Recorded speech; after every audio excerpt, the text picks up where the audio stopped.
Hello, namaste, sat sri akal, welcome to all the beautiful people out there. Today we will talk about the Dominar 400 and its comparison to various 400cc bikes. So let's jump right in.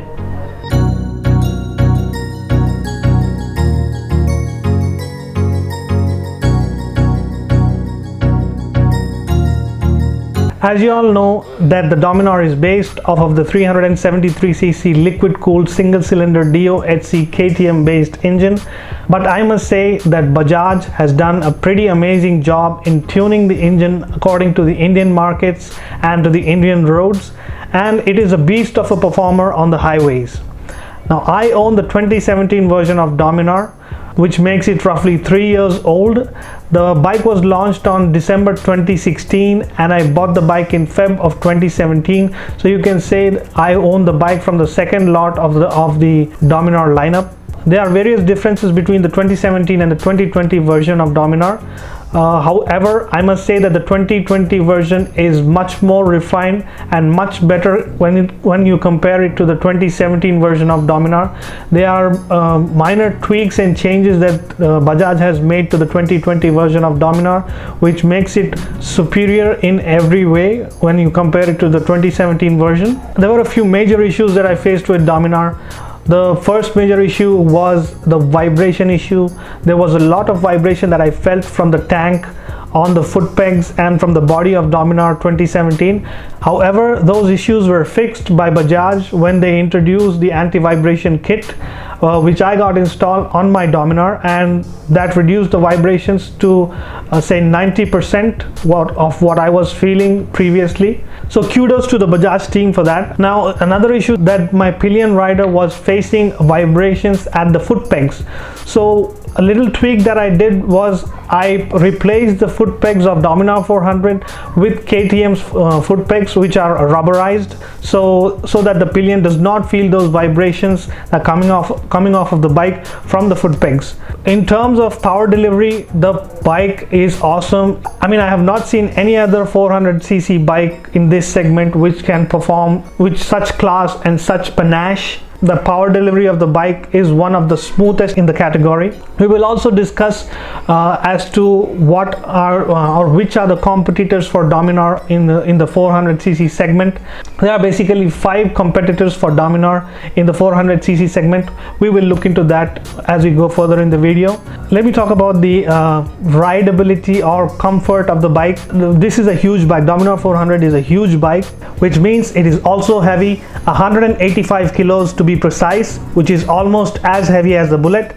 The weight of the bike is a disadvantage for any rider in the city or in the city riding conditions. However, it is an added advantage when you are riding on the highway. Due to the weight of the bike, the stability of the bike on the highway increases, which means that the bike gets more road grip, or the tire gets more stuck to the road while you're riding on the highway, which provides extra stability. It is pretty manageable in the city. I cannot say that it is comfortable when you ride it in the city. However, it is one hell of a performer, and the riding comfort is very good when you are driving or when you're riding or cruising on the highway. So this is a highway performer. So in the 2017 version of Dominar, Bajaj has provided telescopic suspensions in the front and mono suspension at the rear. In the 2017 version, the rear suspension is a little hard, I must say.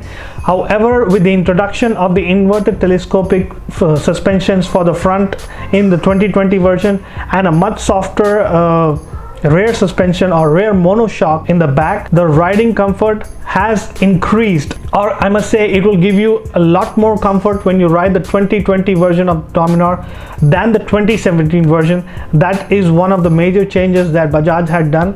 Bajaj took feedback from its customers and made changes accordingly in the 2020 version of the Dominar. Another issue that you face with the 2017 version of Dominar is the handle height. The handle height in the 2017 version of Dominar is not user friendly or is not rider friendly, I must say. They have increased the height by 1 inch, which makes the posture of the rider much better and much more comfortable when you're riding on the highway. So that is another major change that they have done, and it is paid off Bajaj pretty well. Now for my bike on the 2017 version of Dominar, as the handle was short, I installed the 1 inch handlebar risers. That's it for suspensions between the 2017 and the 2020 version of Dominar.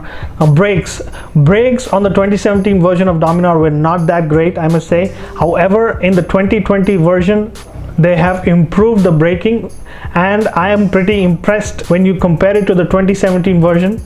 Now let us talk about the mileage. There's a little tweak, or there's a little improvement that Bajaj has done in the 2020 version of Dominar. They have increased the power of the bike from 35 bhp to 40 bhp and from 35 newton meters of torque to 40 newton meters of torque, which has made a major difference both in power and in mileage. Now in 2017 version, I get somewhere around 29 to 30 in city limits and 36 on the highways. However, that mileage has dropped due to the increase in power in the 2020 version of Dominar. So you can expect a mileage of say 24 to 25 in the city and somewhere around 31 or 32 or 30 for that matter on the highway in the 2020 version of Dominar. That is where, you know, I felt a little disappointed with Bajaj. However, the power has increased by 5 bhp for the people who are power freaks, or for the people who love more power on their bikes.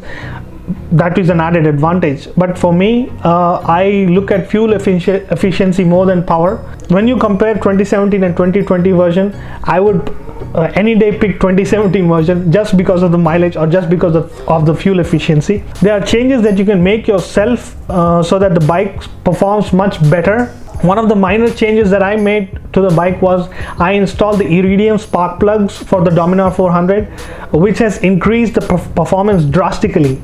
Now let us talk about the silencer on the Dominar 2017 and 2020 both. The silencer of the 2017 version of Dominar came with a catalytic converter under the belly of the Dominar, which caused a little problems when you were going through city or going through speed breakers in the city. However, that issue is resolved by Bajaj when they introduced the double barrel exhaust on the 2020 version of Dominar. With the introduction of the double barrel exhaust, the catalytic converter that came under the belly is gone, and you do not feel any nudges or any hindrances when you drive through the city or through the speed breakers. So that is where Bajaj has made another major improvement. I will show what all changes I have made further in the video. Now let us come to the speedometer of the bike, where Bajaj has made a few changes. There was no temperature indicator, there was no fuel indicator, there was no gear indicator previously. However, they have introduced all these three in the 2020 version of Dominar. You can find all these three in the main display or in the secondary display which comes on the tank on the Dominar 400. So that is another major change that Bajaj has done. Let us come to the maintenance of the Dominar 400.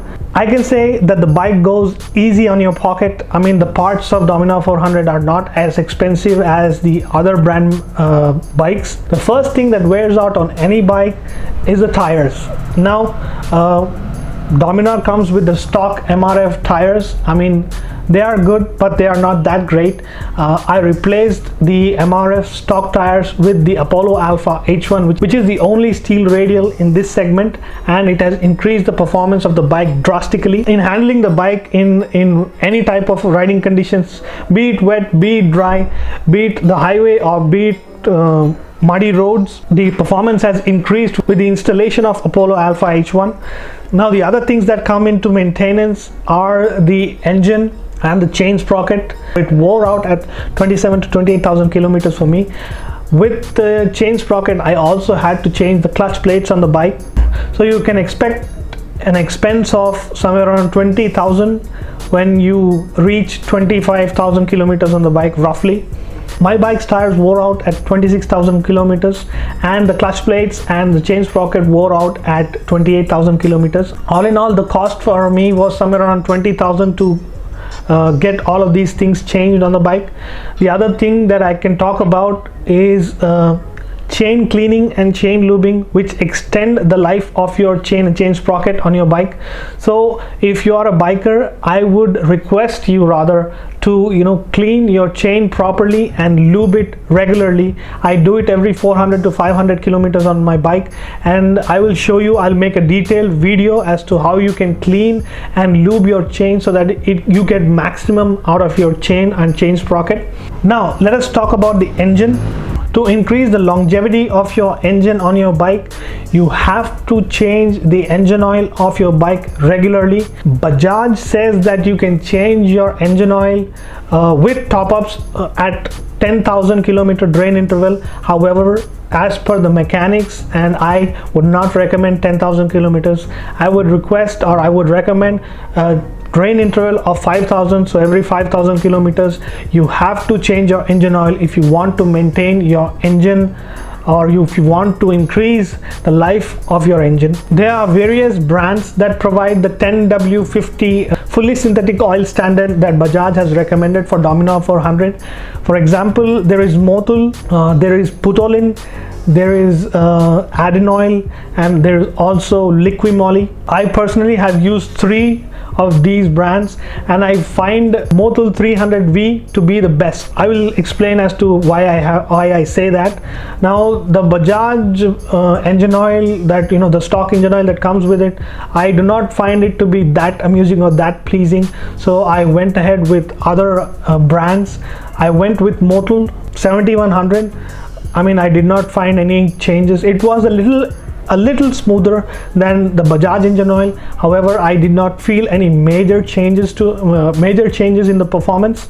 However, when I changed it to Motul 300V, I saw a great difference in performance. The mileage, the pickup, it all increased when I changed the engine oil from Bajaj to Motul 300V.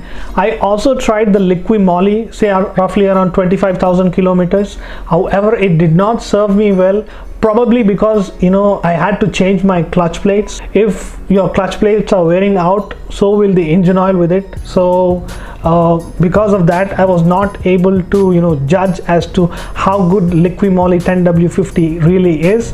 However, on the next change of my engine oil, I'm going to try the Liquimoly 10W50 and give you a detailed review about the same. All in all, I must say that Bajaj has given us a surprise package with Dominar 400, being one of the best highway performance that I have ridden till date in the 400cc segment, I must say. Now, I'm not talking about above 400cc or 800cc, or I'm not talking about Triumph Tiger. I'm talking about the 400cc segment. It is one of the best, or if not the best performer in the 400cc segment. So this is the end of the first video. I hope you all enjoyed my long-term review about Dominar 400. Please do check out the second part of the video, which is the comparison of all the 400cc segment bikes, which are a direct competition to Dominar 400. If you found this video helpful and interesting, please do consider liking, sharing, commenting, and subscribing to my channel. And see you in the next video. Ciao.